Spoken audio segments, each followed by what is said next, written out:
Final Fantasy VII es uno de los juegos más importantes de la historia por muchísimas razones. Años atrás, los RPG no eran particularmente exitosos o rentables en Occidente, no más que otros géneros al menos. El primer Final Fantasy salvó a Squaresoft de la quiebra a la que rápidamente se dirigían, sí, pero no eran atractivos para nosotros los americanos. Prueba de ello es que en América nunca recibimos de manera oficial Final Fantasy 2, 3 o 5. Final Fantasy 4 fue rebautizado como Final Fantasy 2 para Super Nintendo y Final Fantasy 6 acá llegó como Final Fantasy 3. La razón principal de esto es que las dinámicas y opciones que presentaban los RPG resultaban ser demasiado abrumadoras para el público occidental. Elegir la clase de tu personaje, comprar armas y armaduras, equiparlas, invocar criaturas, hechizos y un mundo abierto resultaba ser mucho para una audiencia que comúnmente elegía entre saltar o pegar, o elegir combo versus patá. Final Fantasy Mystic Quest es la prueba fehaciente de ello, un RPG simplificado donde las acciones a elegir estaban dispuestas a prueba de hueones y la exploración abierta del mundo se vio reemplazado por flechitas que te mostraban siempre hacia dónde ir. Los RPGs iban a ser exitosos en Occidente, por la razón o la fuerza. Esto no significa que no existieran personas que disfrutaran los RPG. En lo personal, Final Fantasy me marcó tanto porque al jugar Final Fantasy VI a los 12 años me di cuenta de que los videojuegos podían contar historias cautivantes, no necesariamente infantiles, y que tenían mucho mayor potencial que rescatar princesas o tirar hueones de un edificio. Acá teníais personajes incapaces de superar la muerte de seres queridos y otros que coqueteaban con el suicidio. Suicidio en un juego de Super Nintendo, pues bueno, la hueá brígida. Si bien en lo personal Final Fantasy VI tiene un peso emotivo mayor, fue Final Fantasy VII el que tuvo mayor impacto en la industria por las innovaciones que trajo consigo. Final Fantasy VII comenzó a concebirse en 1995. Originalmente la historia iba a transcurrir en New York y las primeras pruebas técnicas se realizaron en Nintendo 64. A pesar de que seguir el juego en 2D habría sido lo seguro, el paso a la siguiente generación de consolas significaba que el 3D era lo nuevo y que el 2D estaba muerto. Uno de los muchos problemas a los que se enfrentaba Nintendo 64 era la limitada capacidad que tenían sus cartuchos para almacenar juegos y comprimirlos, y también la reducida audiencia que tenía la consola de Nintendo. Fue por lo mismo que Squaresoft, para desarrollar Final Fantasy VII, se fueron hacia PlayStation, cuyos CD-ROMs tenían una capacidad de almacenamiento mucho más grande y mucho más económica. Pero un juego no se vuelve el juego más importante de la historia solo por verse bonito o por tener una campaña publicitaria agresiva. Final Fantasy VII. Ni siquiera por ser más largo que el resto, sino por el impacto que causan las personas que lo juegan y en la industria de la que forma parte. Final Fantasy VII evidentemente ahora se ve viejo. Responde a la tendencia de modelos 3D caminando sobre fondos pre-renderizados en 2D como muchos juegos más grandes de la época hacían. Sé que hay una escuela de pensamiento que dicta que estas decisiones ocurrían netamente por limitaciones de la época, pero, como dije en el video de Resident Evil 2 Remake, creo que estas limitaciones hacen que el juego adopte más carácter. Los personajes parecen ser juguetes, monitos de miniatura, para luego dar paso a unos modelos más detallados en las batallas. Se cree generalmente que esto se debe solamente a limitaciones del sistema, pero en realidad yo sostendría que este tipo de modelos tienen un carácter que es innegable. Prueba de ello es que las cinemáticas del juego incluyen tanto estos modelos que parecen juguetes como los más realistas. Hay cierta belleza en ver a estos juguetes pasar por crisis de identidad e involucrarse en temas profundos y tristes. Hoy en día puede parecer estúpido y hasta ridículamente nostálgico pensar que estas gráficas y eternas cajas de textos eran capaces de transmitir emociones, pero la verdad es que Final Fantasy VII lo logró con creces gracias a estas limitaciones, y no a pesar de ello. Actualmente no existen tantas limitaciones técnicas para lograr que un personaje pueda demostrar ciertas características o ciertos sentimientos, porque la industria y la tecnología ha avanzado tanto en que estamos al nivel casi del fotorrealismo. En 1997 las cosas eran súper diferentes. Tomemos por ejemplo la manera en que Barret tiene que demostrar enojo. Al no tener voz ni tampoco polígonos al nivel de animación facial, el resultado es esta explosión de ira donde incesantemente se pone a golpear este saco. ¿Para qué hablar de la parte del inconsciente de Cloud? Encuentro súper interesante la decisión artística que tomaron para representar el subconsciente de una persona, con todos esos Clouds afirmándose la cabeza sin saber exactamente qué es real y qué no. El clásico Final Fantasy VII tiene todos estos sutiles detalles que, combinado con las mecánicas de juego y las infinitas posibilidades de personalización, la cautivante historia y las referencias a clásicos como Akira, hacen de Final Fantasy VII un juego sumamente memorable y un juego que se debe jugar por cualquier persona que aprecie los videojuegos como el arte que son. Era cosa de tiempo nada más en que se decidieran a hacer un remake. El remake de Final Fantasy VII ha sido controversial, por decirlo menos, y era algo completamente esperable. O sea, es uno de los juegos más importantes de la historia. Obvio que iban a haber cambios no bien recibidos porque, a pesar de lo que comúnmente se cree, Final Fantasy VII sigue siendo un juego perfectamente jugable, incluso en el 2020. No por nada sigue estando disponible en todas las consolas de última generación. Vamos a empezar el análisis de Final Fantasy VII Remake tocando el punto más controversial de todos, creo yo, que es su duración. El Final Fantasy VII original era un juego que abarcaba 3 discos. Este solo hecho ya lo hacía un juego épico. Ponlo al lado de cualquier otro juego de la época y el solo hecho de tener esta caja ya lo separaba del resto. Final Fantasy VII no se andaba nada con cosas. Por lo mismo, existía la duda de cómo iban a hacer caber esta épica historia en plataformas actuales. No lo hicieron. El equipo detrás del remake de Final Fantasy decidió porcionar el juego, en parte para hacerle justicia a la masiva historia del juego y en parte también, digámoslo, para vender más.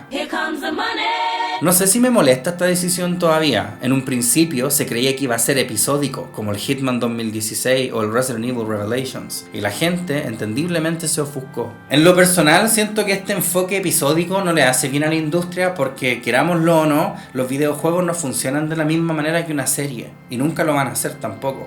Afortunadamente el juego no será episódico como se temía en un principio, sino que se trata de diferentes juegos que abarcarán la misma historia. Algo similar a lo que hicieron con El Señor de los Anillos original, que fue dividido en 3 tomos para luego facilitar su lectura. La historia está incompleta pero el juego no, se supone. Comparemos.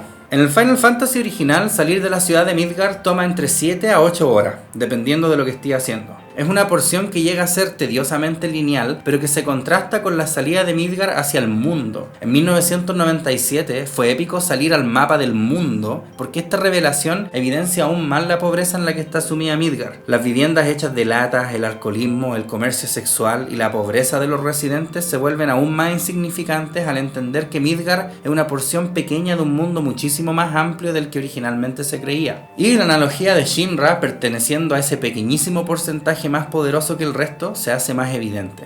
En Final Fantasy VII Remake, salir de Midgard te va a tomar entre 30 y 40 horas porque es el juego completo. Un tercio de la historia original es ahora un juego completo de 30 a 40 horas. Y eso trae sus altos y bajos. Los puntos altos, al menos para los que jugamos el original, es ver todo completamente reimaginado con gráficas actuales. Y eso no es poco. Ver el mercado muro, el cementerio de trenes o la casa de Aeris con estas gráficas es terriblemente hipnotizante. Y muchas veces me dediqué solo a girar la cámara para apreciar todo lo que antes uno rellenaba con la imaginación. Las voces en japonés me estresan porque pareciera que la tifa está constantemente yéndose cortada, pero en inglés creo que las voces encajaban bastante bien con todos, especialmente la de Barret, que suena tal como uno se imagina la voz de un personaje de estas características que se la pasaba puteando en el juego original. Gotta put out a sun just to open a gate, huh? Sobre la música está de más decir que es otro de los puntos altos del juego. O sea, ya la banda sonora del antiguo es considerada una de las mejores bandas sonoras de todos los tiempos y es difícil arruinarla. Prueba de ello es cómo se te paran los pelos al escuchar la canción de Genova durante la batalla. Pero igual hay otras canciones que siento que se pierde un poquito el encanto que tienen al sonar tan trabajadas. Por ejemplo, la canción de los reactores Mako suena mejor, pero peor al mismo tiempo. La canción original transmite un sentido oscuro con ese piano inquietante. Seguido del sintetizador que da una sensación futurista, distópica e industrial.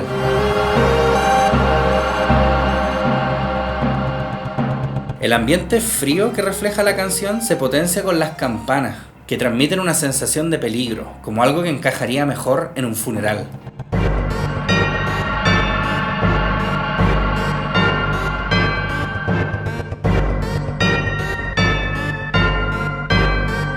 La versión del 2020 suena mejor porque esta suena mucho más como una orquesta que un MIDI, pero no tiene el mismo impacto que tenía la canción original. No existe esa sensación de que estáis metido en un lugar peligroso donde ocurren cosas malas como lo es un reactor Mako. Ese toque industrial se pierde con los arreglos de esta versión porque la composición suena demasiado profesional, si es que entienden a lo que me refiero.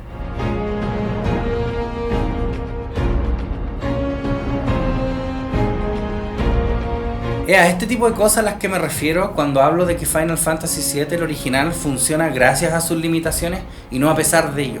La historia del juego y el ritmo es otra de las cosas que sufre al no tener las limitaciones que existían 20 años atrás, porque debido a esto, el juego tiene mucho relleno. Una cosa es desarrollar de mejor manera a los personajes, cosa de darle más peso a sus relaciones, sobre todo cuando uno conoce el eventual destino que les depara, y otra cosa muy diferente es simplemente rellenar. Dicho esto, las instancias con Aeris, Tifa, Wedge y Jessie funcionan bien la mayor parte de las veces. Sin embargo, hay otras en que evidentemente son un relleno para alargar las horas de juego. En las cinemáticas, Cloud da unos saltos ridículamente altos con la tremenda espada en mano sin ningún problema, pero acá, puta, como que se le olvidó saltar, entonces tiene que valerse de estas manitos de robot. Relleno.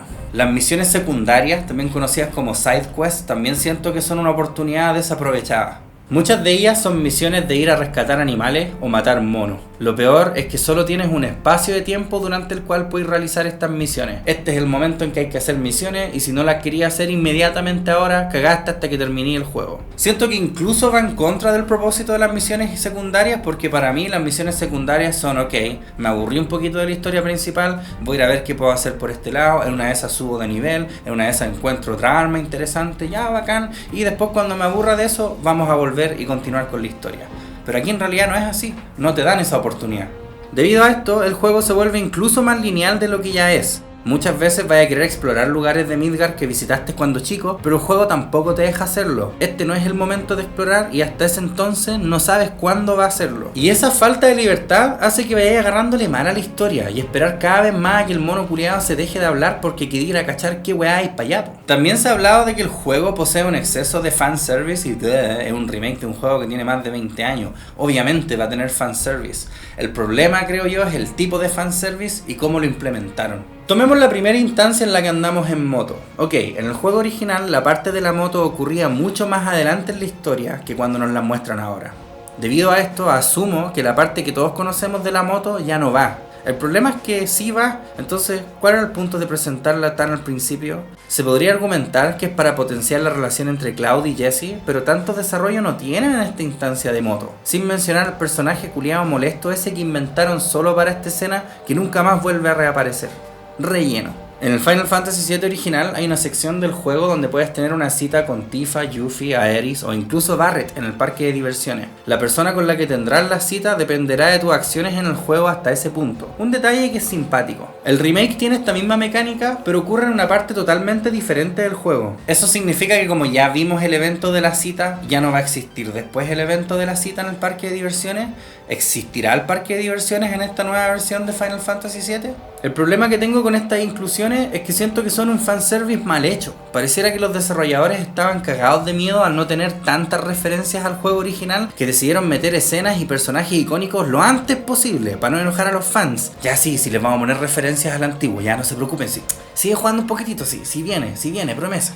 Lo mismo ocurre con Sephiroth, el icónico villano de Final Fantasy VII. Originalmente solo aparecía por primera vez en el edificio de Shinra, casi al final de la sección de Midgar. Acá, desde el principio, Cloud tiene alucinaciones con Sephiroth y aunque esto tiene sentido, porque en el original Cloud también sufría de estos flashbacks, en el remake, presentar a Sephiroth de manera tan inmediata roba al personaje del aura de misterio que siempre ha tenido. A la gente le gusta Sephiroth, ya bueno, hay que ponerlo al tiro entonces. 20 minutos, no, mucho sin Sephiroth. Pongámoslo nomás, pongámoslo.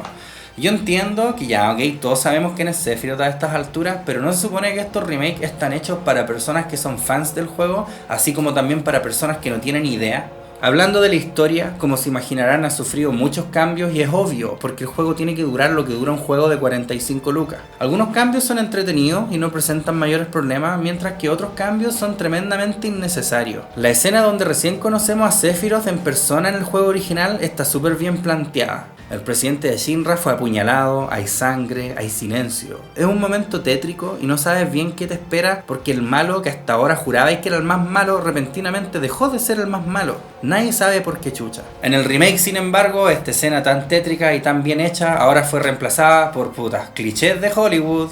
El malo es malo porque tiene plata y se pone a vomitar diálogos expositivos pistola de oro en mano, porque él es tan malulo y él podría haber llevado a cabo sus planes si no fuera por ustedes, cabros chicos metiches. And it would have been mine if it hadn't been for those meddling kids. Es un cambio que significa un retroceso respecto al original, y es paradójico considerando cómo el original se supone que era tan limitado. Hay muchas otras instancias donde ocurre esto mismo dentro del juego que no voy a spoilear para que ustedes lo vean, pero se notan demasiado porque por la mayor parte del tiempo la narrativa anda bastante bien.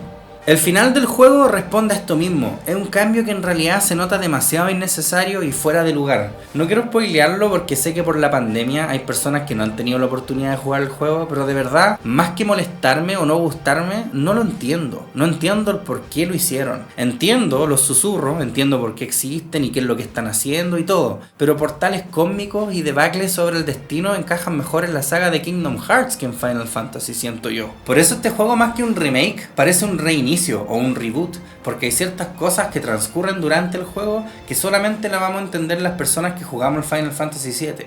Bueno, hay ciertas cosas que tenéis que haber jugado el Final Fantasy VII y también el Crisis Core y haber visto el anime y haber visto The Children, y es como, ¿para quién es este juego? ¿Para quién está hecho este juego?